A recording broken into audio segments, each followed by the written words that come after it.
Who is my brother? Who is my sister? Which is my family? Good morning, welcome, vanakkam, namaskaram, Vande Bharat.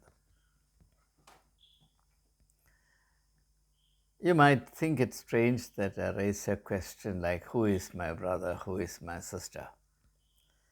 And yet this question was raised some 2000 years ago by none other than Jesus Christ. And I am today forced, inspired if you like, to raise and reconsider the same question in light of the two responses I received to two different videos I shared through this YouTube Sangamam. One is by a Hindu friend, the other is by a Christian friend. I will not reveal the identity of the Christian friend, but I will reveal, assuming that she will not have any objection to her name being revealed, I will reveal the identity of the Hindu sister. So I have a Christian brother and a Hindu sister. And together they have created a question in my mind in which I am sure you too will be interested, and everyone should be interested. Who is my sister? Who is my brother? What exactly is my family? So on and so forth. Before I get into any further comments, let me share these two these two responses, these two comments. The first response I'm going to read out is a fairly detailed one, a very thoughtful one, rich in content, refined in style, and beautiful in sentiment, truthful in its outlook. It is by Nitya Dakshinamurti. Let me read it out. This response is to the very brief video on the tax proposals, on the budget, including tax proposals by the Honorable Finance Minister, Nirmala Sitharaman. I do not understand Malayalam, but I'm sure, as always, this video of yours is an amazing, pertinent analysis of the budget. My 2 paise on the budget as a regular middle class person is as follows. When it comes to money matters, we have always been advised by parents and elders to study well, land good jobs, earn righteously, save adequately, invest wisely, pay taxes conscientiously. And most of us did just that. And we also understand taxes are legitimate, they are necessary. The country is run with people pooling in their contributions in proportion to their earnings. That's fair enough. The trouble arises when we just can't see where all our hard-earned money is disappearing. It is definitely not going where it should be going. Not education. It's a pricey joke today. That education has become a pricey joke today. Not healthcare. It's a brutal, heartless business today. Not infrastructure. Bridges are collapsing, trains are colliding, roofs of airports are falling. Not urban planning. Cities are flooded, choked, crumbling. Not rural development. Farmers and rural workers are choking under debt. Not employment generation. There are stampedes for jobs. Not social welfare. The poor are barely able to eke out an existence. Where then is our money going? The money that we pay as taxes. It's most likely vanishing down a high suction drain into a gigantic secret duct that carries it safely and secretly to the huge vaults of the super rich and all powerful. The government is playing reverse Robin Hood by snatching the legitimate earnings of the poor and the middle class by taxing us left, right, and center, and offering it to the rich and to itself on a decorated platter. We, the people of India, have the unique privilege of financing our leader, his expensive wardrobe, his jet-setting travels, massive PR blitzes, high-voltage election campaigns, glitzy photo shoots, digital troll armies, his quid pro quo, his pet projects, the glorious Central Vista project, sky-kissing statues, glitzy temple inaugurations, renaming of cities. And we are hoodwinked into believing that all this is our contribution to nation building. Or perhaps we are looking at it all wrong. Perhaps the leaders who rule over us have such implicit faith in our creativity that they know we shall find ways of getting by without money. They hope and know that one day, like plants, we shall learn to photosynthesize our food using sunlight and water. As for our needs other than food, perhaps they love us so much that they want us to denounce all lowly material desires and embrace the higher spiritual path of austerity, sacrifice, and surrender. If this isn't love, what is? Before I comment any further on this particular response, I will also give you the substance of the other response, which is to a different video. I did a video on love, jihad, and Christians based on the orchestrated plan to see swords of hatred between two communities in Kerala, the Muslim community and Christian community, a project in which political leaders and religious leaders work together hand in glove for political reasons.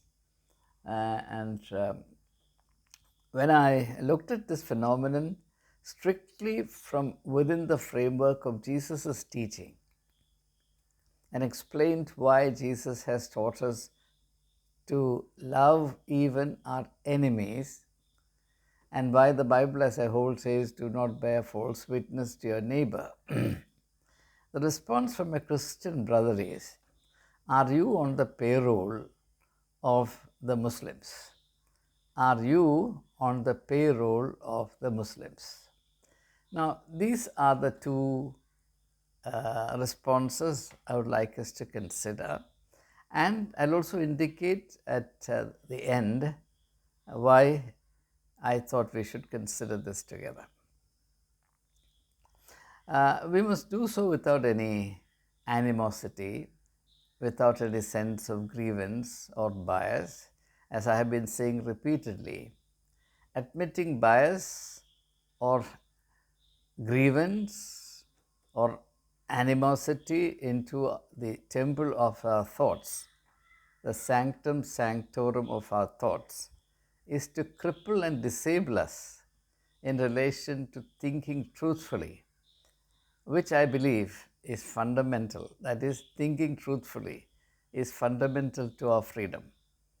The real slaves are those who cannot think truthfully and freely. And I believe that you can't think truthfully if you are not free, and freely if you are not truthful.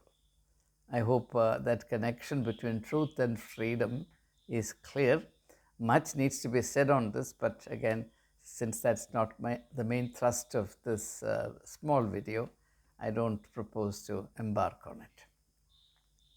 Now, as far as Nitya's very beautiful, detailed, frank, fearless response is concerned, my heart filled with respect for her for taking the trouble to see the video in a different language, a language that she does not understand.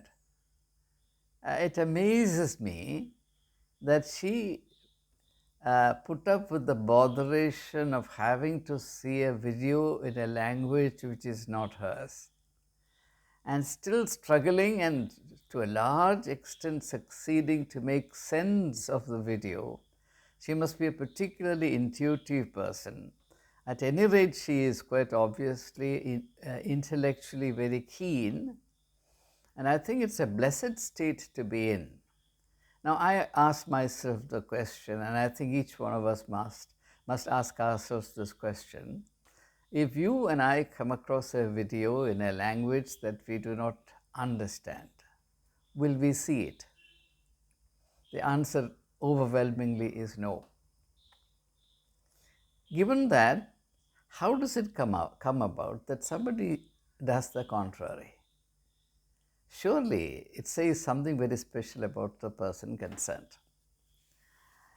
The second thing I want to say in this connection is I'm encouraged, I'm amazed, I'm excited that an Indian citizen can be so discerning, so clear in her understanding, so beautiful in her expressions, so rich in facts, so wise in her overall perspective. And to the best of my knowledge, Nitya is not an academic, she is not a journalist, she is a homemaker. Obviously, she comes from a very cultured, intellectually vibrant family stock, even though at the moment she is not gainfully employed, to the best of my knowledge, that is. And for her to sensitively follow up on everything that's happening and to stay connected with not just the factual sequence of events, but the overall spirit of all that's happening, I think is very encouraging. And I don't really think that Nitya is an exception, a rarest of rare exceptions. I'm sure there are many, many people like her. And I want politicians to take note of this, because politicians in India commit the fatal mistake of underestimating the voters. I know that the UPA did it, and I know that now the NDA, which virtually is Narendra Modi, is doing it. And it is not to their political advantage or political gain to do so. It's very important to be realistic and truthful about understanding your voters. If you think that they are mere asses that can be led by the nose, then you got it terribly wrong. The Indian voter, a vast majority of them are really very discerning. Number two, they are far more politically educated today than they were even 5 years ago. Actually, one positive impact that the two Modi regimes from 2014 to 2024 have done to India is to intensify keen public awareness about the political aspects of our nation building.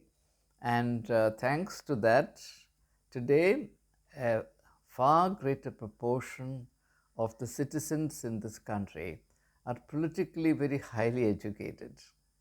And this trend is very encouraging, and politicians will do well to stay in tune with these subtle but in the end decisive developments. Now,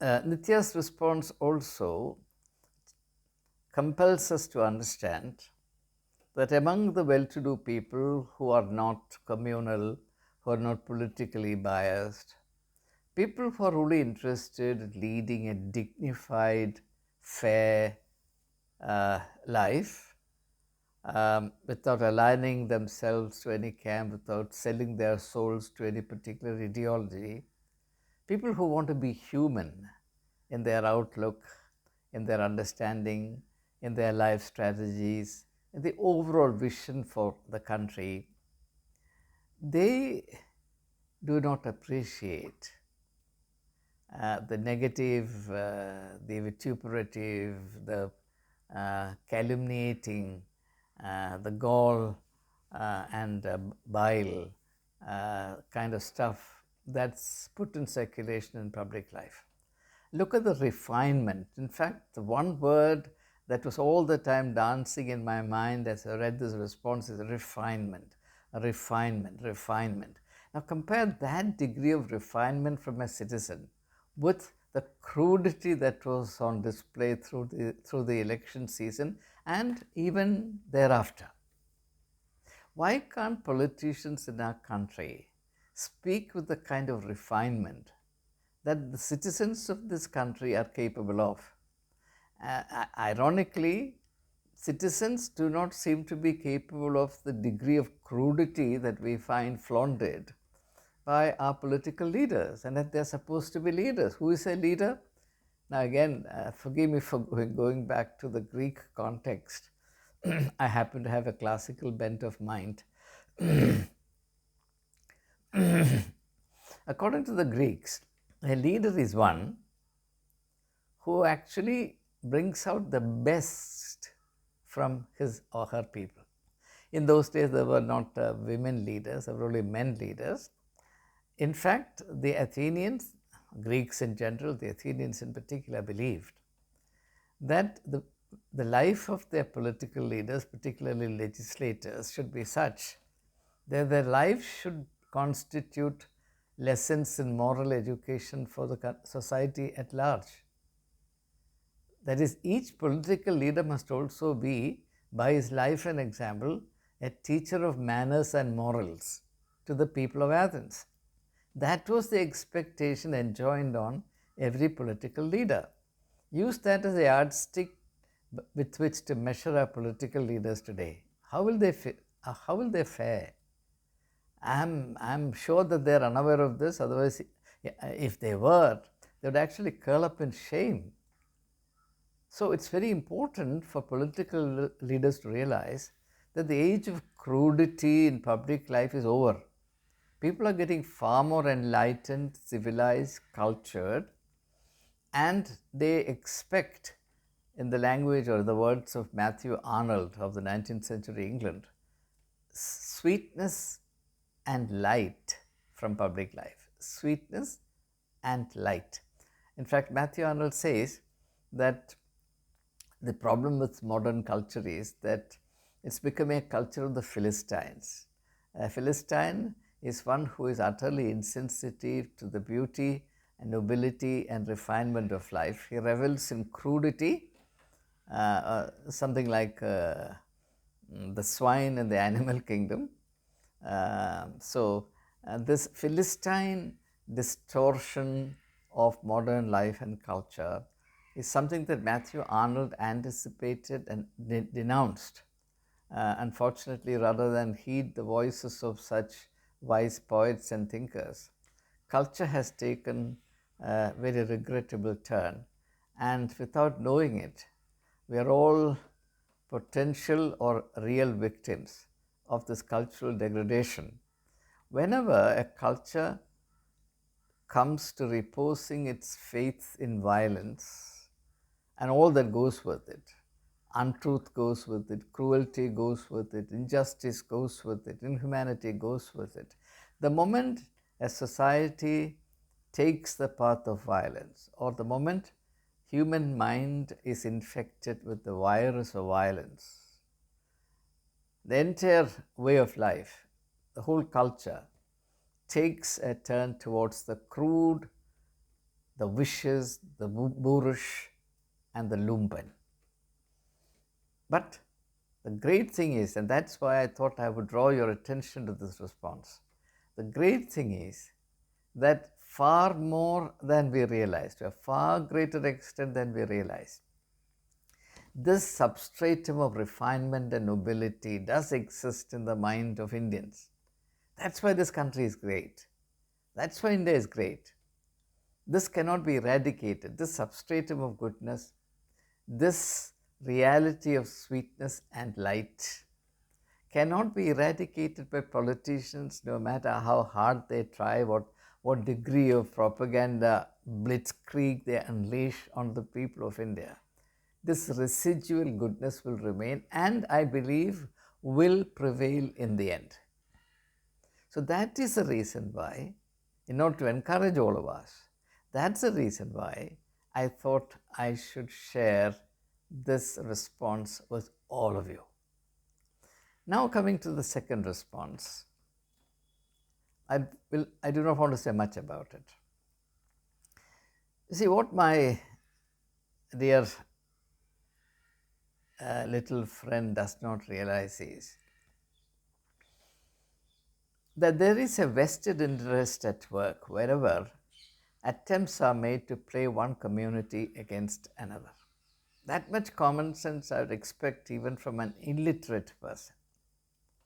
Why does a particular organization, an establishment, or a system go out of its way to promote enmity between two groups, two communities, or two sections of the society?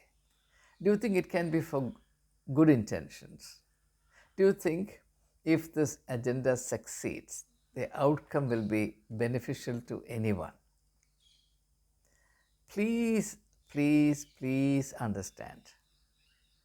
And understand also, in light of some of the videos I have recently shared about how power works, what are the strategies people who are obsessed with their power and political control resort to, all that was done keeping in mind where we are unfortunately headed.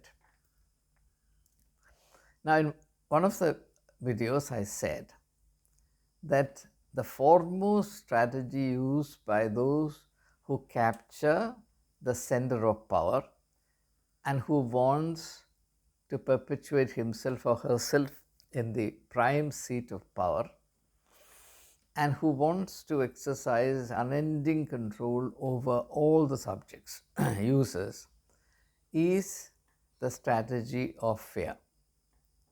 Now, fear is activated by insecurity. Therefore, what do? You create the impression that your potential voters, or those who are to be your followers, those you like for them to become your followers, to tell them repeatedly they are in danger, they are in danger, look, you are in danger.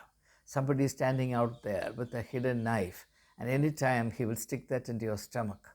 You are in danger, you are in danger. Look at him, look at him.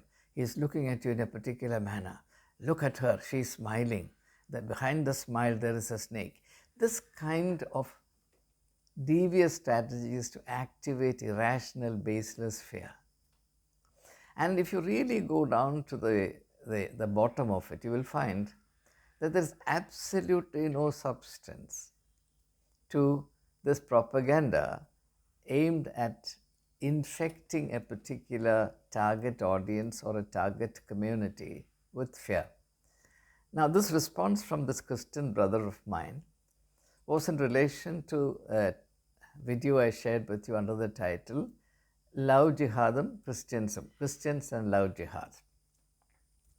When this cry by the bishop in Pala, the Roman Catholic bishop in Pala, namely, Muslim youths are roaming around, they are prowling everywhere in the vicinity of Catholic girls of, Muslim men seem to be allergic to Christian girls belonging to every other denomination. Some Muslim friend of mine will have to enlighten me as to why their young men are so unfair and indifferent to Christian girls belonging to all other churches. There are so many Christian denominations. Why are your men interested only in the girls belonging to the Syro-Malabar section of the Catholic Church? Please give me some reason, some basis, some rationale for this. For the life of me, I can't understand. But if you listen to the Bishop of Pala, Bishop Kalaringat, he came out with a statement that, everywhere Muslim youths are prowling just to pounce upon his girls, Catholic girls, to trap them in the net of romantic love, only with the devious intention of finally landing them in the lap of Muslim extremists overseas. So their life is in danger. Now, when this statement was made, now imagine a bishop making such a statement. I knew this was bogus, so I issued a statement saying that this particular strategy runs counter to the spiritual vision of Jesus Christ. And the bishop got naturally very aggrieved. So he mentioned this to a very sober, lovable, sincere politician who came to see me. He said, it's not right that you made this kind of statement. I said, look, I'll withdraw that statement right away and I'll offer a public apology, provided the bishop who made the statement gives me or issues in public a list of 5 girls, not 500, 5,000, 50,000. I said 5 girls who have been trapped in love jihad, who have come to grief because of love jihad. I want only 5 names and their contact numbers. He said, I also asked the bishop whether he has any such list. He said, yes, I have the list. Then I asked the bishop, can you please share the list with me? He said, no, I will not share it with anyone. Now, this is what I call sanctified dishonesty, holy dishonesty. First of all of you must realize, especially this young Christian brother of mine and all other Christian brothers and sisters of mine must realize that if there is such a problem, the simplest thing to do is to file a small complaint with a police station. Our girls are being abducted like this. They are being exported to overseas terrorist groups. It's a very major crime and swift action will be taken. To this day, not a piece of paper in the form of a police complaint has been filed anywhere. All right, at least a letter can be written to the Home Ministry of India and the Home Ministry of Kerala. This is happening. Please investigate. Nothing of the sort has happened.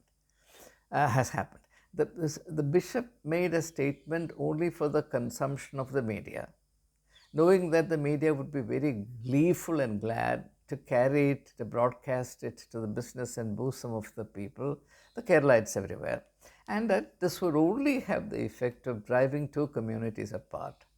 And the beauty of Kerala for centuries has been that these two communities are lived in harmony with each other. Kerala's native strength has been that 3 communities, the Hindus, Muslims and Christians, who are sizable in their numbers, have lived together in amity. And I think anyone who is deliberately trying to poison this health of Kerala is an enemy of Kerala. Rather than make a public grievance of it, suppose it's happening. I don't think it's happening at all, because the CIA made detailed investigations into it and presented a report, and which was finally tabled in the parliament 3 years ago, saying that love jihad doesn't happen in Kerala. Now, there is a film called Kerala Story, which tries to aggravate this fear that Kerala girls, Christian girls are all in danger, etc. So there is a commonality of interest between the filmmaker and the bishop. They are in collusion. You can imagine, the filmmaker and the bishop are one. Their gospel is the same. That's the extent to which, unfortunately, the spiritual culture of the Christian community has declined. I'm sorry to say this, but that's the truth. The sooner we realize it, the better. So this shows an alarming degree of the spiritual degeneration that has befallen the Christian community. I don't think our enemies are Muslims. I don't believe our enemies are Hindus or the RSS or the Sangh Parivar.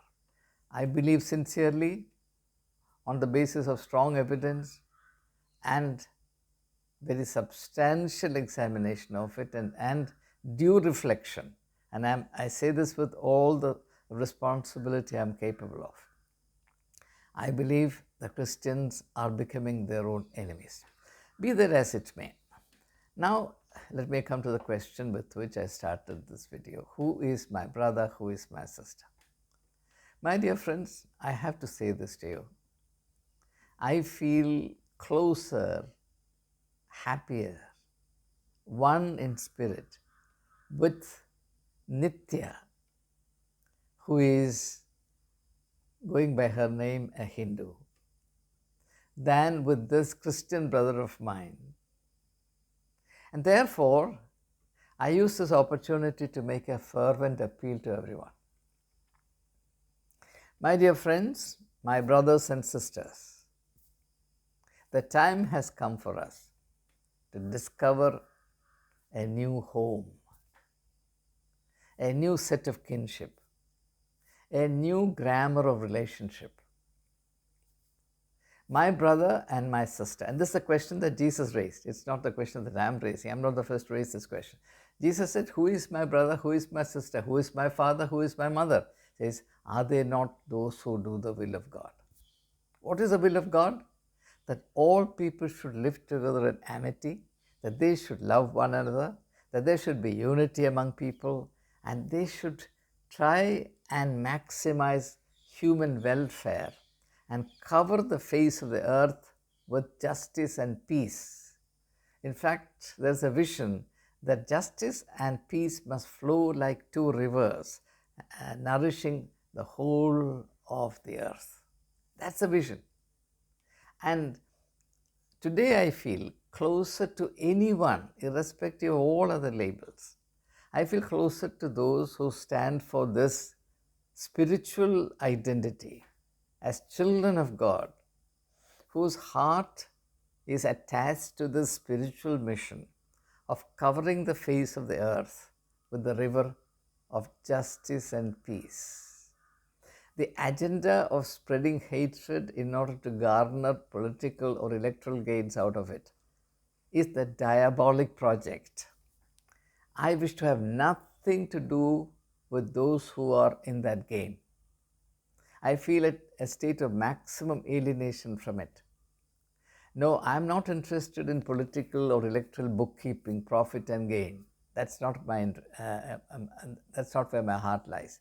I'm only interested in sensing the goodness of humanity without fear and favor. And whenever and wherever I come across that, I consider that my home. I consider that to be my only home. Today, the time has come for us to go beyond, to liberate ourselves from religious labels, all divisive labels of whatever kind, and to attach our hearts and minds to that which is good, true, beautiful, and noble, and believe that each one of us is an embodiment of light. That is the truth about us. We are the light of the world, and light has no label. Light illumines, and light reveals the beauty of life. That's our mission. And I think that's the new family that we need to create. Let that spiritual mission begin with us. We are a new family. I named this YouTube Sangamam a temple of thoughts. Now the temple has become a family.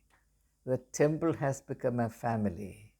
The temple has become a family. You and you and you are my brothers and sisters. Let's have the courage to be brothers and sisters to each other. Let's have the courage to believe that India can be a land of light, not of darkness, of sweetness and culture, rather than a jungle of the lumpen. India can be a garden of life and not the cemetery of death. Jai Hind, Vande Bharat, Vande Mataram. Jai Hind.